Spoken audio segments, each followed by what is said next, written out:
नमस्कार, हिंदुस्तान 24 देख रहे हैं आप और मैं हूं आपके साथ विपिन चौधरी। जिस तरीके से पंजाब में सिंगर सिद्धू मूसेवाला की गोलियां बरसाकर सरेआम हत्या कर दी गई है, उसके बाद पंजाब सरकार की कानून व्यवस्था को लेकर लगातार सवाल उठ रहे हैं।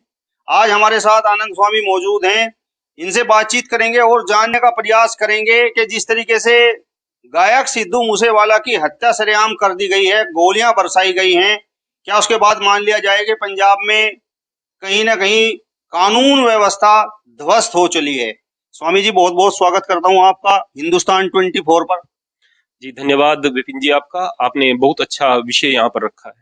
जिस प्रकार से पंजाब में एक उभरते गायक जिसे देश और विदेश में बड़ी पहचान मिली, उसकी सरेआम गोलियां बरसाकर हत्या कर दी गई है। पंजाब में आम आदमी पार्टी की सरकार है और भगवंत मान इस समय मुख्यमंत्री हैं, तो क्या ये मान लिया जाए कि पंजाब में कानून व्यवस्था ध्वस्त हो चली है? प्रियवर, सबसे पहले तो मैं आपको बता दूं विपिन जी कि हमारी जो भारतीयों की मानसिकता है ना, मैं इसका पुरजोर विरोध करता हूं। हमारी मानसिकता क्या है कि हर चीज को सरकार पर ठोक दो ला करके। यहाँ पर इस देश के अंदर सबसे ज्यादा अगर कोई शासन व्यवस्था के मामले में कड़क सरकार मानी जा रही है, वो योगी सरकार मानी जा रही है। लेकिन यहाँ पर योगी जी के रहते हुए भी कोई अगर आतंकवादी, कोई गुंडा, कोई लुटेरा, कोई बदमाश किसी आदमी की हत्या कर देता है और हम कहें कि योगी जी फेल हो गए हैं, तो ये मूर्खता की बात है। निश्चित रूप से जो कानून व्यवस्था है वो एक सार्वभौमिक रूप पर या लंबे एरिया पर प्रभाव पड़ता है उसका, और उससे दिखाई देता है कि क्राइम में कितनी कमी या ज्यादा आई। उसके बावजूद भी कोई घटना हो सकती है, तो इसका सरकार पर अगर हम सिर उसके ठीकरा फोड़ना चाहिए, बिल्कुल बेकार की बात होगी, घटिया बात होगी। मैं इसका दोष सरकार को नहीं दूंगा, इसके पीछे कई और कारण है। जिस तरीके से सिद्धू मूसेवाला का नाम चमक रहा था, क्या यही वो कारण था जिसकी वजह से उनकी हत्या कर दी गई? देखिएगा प्रियवर, अब चीजें महत्वपूर्ण है और समझने वाली है। सिद्धू मूसेवाला, सबसे पहले मुझे बड़ा दर्द है उस युवक की मौत के लिए, बड़ा अफसोस है उसके माता पिता के लिए। एक गरीब आदमी जो ऊंचाई तक जाता है, उठ करके जाता है, अपने माँ बाप की इज्जत भी करता है, सम्मान भी करता है, अपने गांव का नाम भी बढ़ाता है, तो ये बहुत महत्वपूर्ण बात है। और उन माँ बाप के दिल पर क्या बीत रही होगी जो गरीबी के दिनों से इतनी ऊंचाइयों पर, उसके मात्र 28-30 साल की उम्र उसकी रही होगी, उस लड़के ने उसको पहुंचाया, क्या उस पर बीत रही होगी। लेकिन यहाँ पर कई सारे सवाल छोड़ जाती है सिद्धू मूसेवाला की मौत। सबसे पहला तो यह है कि यदि हम सिद्धू मूसेवाला की गायकी के विषय में बात करें तो उनसे बेहतर, बहुत बेहतर गायक वर्तमान में मौजूद हैं जिनका कहीं नंबर नहीं पड़ रहा था। केवल सिद्धू मूसेवाला ही हिट होते जा रहे थे, लेकिन किन लोगों के बीच में? हमारे युवाओं के बीच में। और उसके पीछे कारण क्या था? क्या वे क्लासिकल बहुत अच्छा गाते थे? नहीं। क्या उनके गाने में मेलोडी होती थी बहुत ज्यादा? वो भी नहीं होती थी।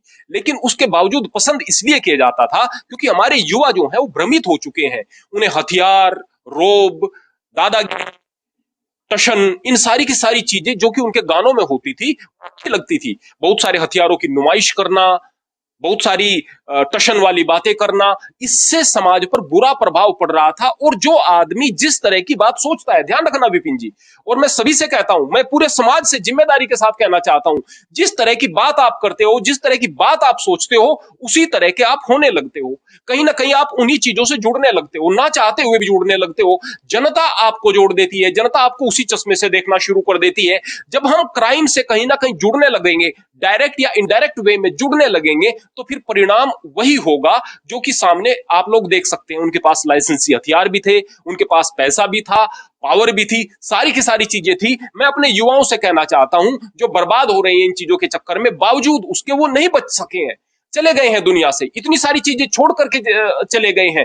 तो ये जो चीजें हैं ये हमें मार डालती हैं। एक व्यक्ति यदि ऊंचाई पर जाता है, उसकी जिम्मेदारी हो जाती है कि वह और ज्यादा विनम्र हो जाए, और ज्यादा झुक जाए।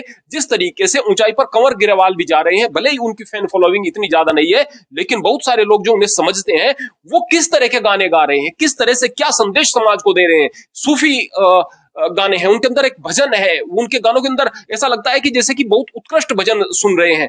तो ये जो चीजें हैं, हम समाज को परोस के आ रहे हैं, उसका प्रभाव पड़ता है, और हम सोच के आ रहे हैं, उसका प्रभाव पड़ता है। यदि आप कट्टरवादी सोच रखेंगे, हिंसक सोच रखेंगे, उन चीजों के साथ जुड़ते चले जाएंगे, परिणाम विपरीत आएंगे, आपसी रंजिशें होंगी, और हम ठीकरा सरकार के सर फोड़ेंगे। इस तरह की चीजें होती रहेंगी। यानी सिद्धू मूसेवाला, जिस तरीके से आप बात कर रहे हैं, यंग ब्लड को दिशा देने की बजाय उन्हें दिशाहीन कर रहे थे।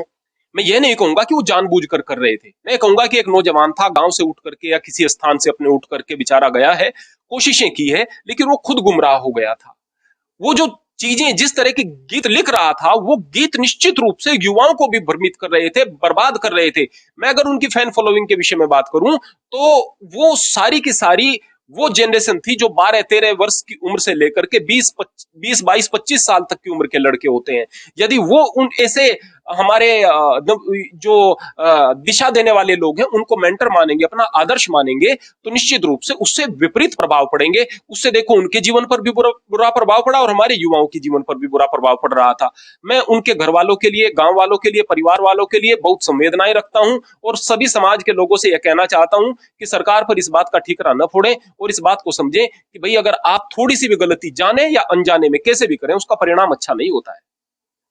पब्लिक सरकार पर ठीकरा इसलिए फोड़ रही है स्वामी जी कि जो सिद्धू मूसेवाला गायक थे उन्हें बुलेट प्रूफ गाड़ी मिली हुई थी और उनकी सुरक्षा में भी कुछ लोग लगाए गए थे, लेकिन मुख्यमंत्री भगवंत मान ने उनकी सुरक्षा को वापस ले लिया, बुलेट प्रूफ गाड़ी को भी वापस ले लिया और सबसे बड़ी बात यह है कि इस बात को एक्सपोज भी कर दिया, जबकि ये बातें तो गुप्त रहनी चाहिए। इसलिए सरकार पर ठीकरा जो है जनता उनकी जो जिस प्रकार से हत्या हुई है उसका फोड़ रहे हैं।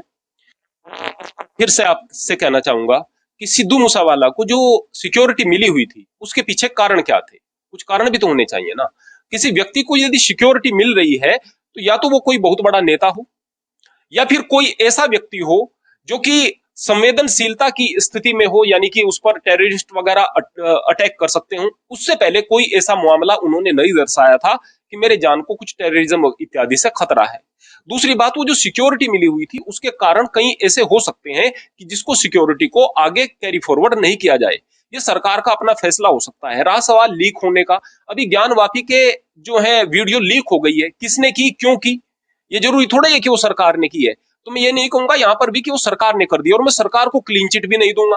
मैं ये कहूंगा कि सरकार को बेहतर कार्य करना चाहिए, इस बात में कोई शक नहीं। हो सकता है कि सरकार की भी कुछ कमी इसमें रही हो, लेकिन मैं जनता से फिर यही कहूंगा कि हर चीज पर राजनीति न करें। एक परिवार जो कि गमगीन है, जो कि तकलीफ में है, जो कि पीड़ा में है, उसकी पीड़ा को समझें।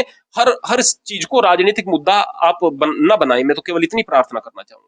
लेकिन जनता तो लगातार ये बात कह रही है, चर्चाएं ये हैं कि मुख्यमंत्री भगवंत मान तो ये मैसेज देना चाह रहे थे जिस प्रकार से सिक्योरिटी वापस ले ली थी कि अब पंजाब जो है, पंजाब में मुख्यमंत्री हम हैं, आम आदमी पार्टी की सरकार है और यहाँ पर जो है कानून व्यवस्था बहुत मजबूत है और किसी को किसी प्रकार का कोई खतरा नहीं है।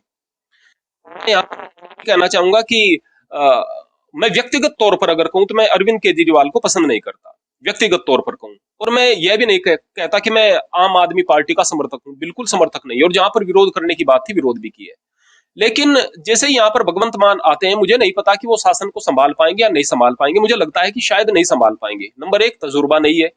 नंबर दो, इतनी इतनी मजबूत छवि नहीं है आम आदमी पार्टी की कि उससे जो वहां पर टेररिज्म अभी थोड़ा सा बढ़ रहा है, बहुत सारी भावनाएं अभी बढ़ रही हैं, वो सारी की सारी चीजें नियंत्रित की जा सके, वो शायद नहीं है।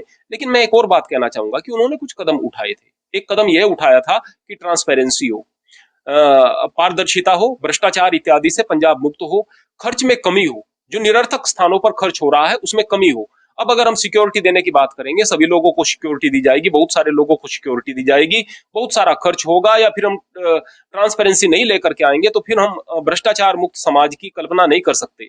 तो कुछ ना कुछ तो आपको करना पड़ेगा। अगर एक कदम आपका सही पड़ गया तो आप बहुत अच्छे, और कोई कदम आपका गलत पड़ गया या गलत चीजों से जोड़ दिया गया तो आप गलत। ऐसा नहीं होना चाहिए। हमें तटस्थ होकर के प्रतिक्रिया देनी चाहिए। सिद्धू के माँ बाप जिस तरीके से आप भी देखते होंगे सोशल मीडिया पर वीडियोस वायरल हो रहे हैं, रो रहे हैं, उनके पिताजी पगड़ी उतार रहे हैं और जनता से कह रहे हैं कि इंसाफ दिलाओ, और इकलौते बेटे थे। अभी कुछ दिन बाद जैसा कि हमें पता चला है कि उनकी शादी भी होनी थी, तो क्या कहेंगे? मैं कहूंगा कि अब जो कुछ हुआ इसमें हम सरकार को जिम्मेदार ठहराएं या ना ठहराएं, यह महत्वपूर्ण नहीं है। अब यह महत्वपूर्ण है कि सरकार को चाहिए कि पूरे तरीके से सिद्धू मूसेवाला के परिवार के साथ में खड़ी हो जाए। उस लड़के की मौत जिस तरीके से हुई है और सामने एक गैंग ने उसकी जिम्मेदारी भी ली है, तो अब उस सूत्रों को ढूंढा जा सकता है। सरकार को चाहिए कि पुलिस तंत्र को चाहिए पूरे जोर लगा करके उन अपराधियों को पकड़ा जाए और सिद्धू मूसेवाला के जो माँ बाप हैं, जो गमगीन हैं, उन्हें न्याय मिले और सरकार के ऊपर जो उंगलियां उठ रही हैं वो उन्हें न्याय दिला करके उन सारी की सारी चीजों को बैलेंस करने की कोशिश करे। मैं केवल यह कहना चाहूंगा कि न्याय होना चाहिए सिद्धू मूसेवाला के परिवार के साथ, उनके माँ बाप के साथ, और उनके हत्यारों को सजा मिलनी चाहिए। चलिए, तो आनंद स्वामी जी का कहना है कि सिद्धू मूसेवाला के हत्यारों को सरकार को जल्द से जल्द गिरफ्तार करना चाहिए। सिद्धू मूसेवाला के जो परिजन हैं, उनके माता पिता हैं, उनकी भी जिम्मेदारी लेनी चाहिए और उन्हें इंसाफ जरूर दिलाना चाहिए। फिलहाल इस वीडियो में बस इतना ही। नमस्कार।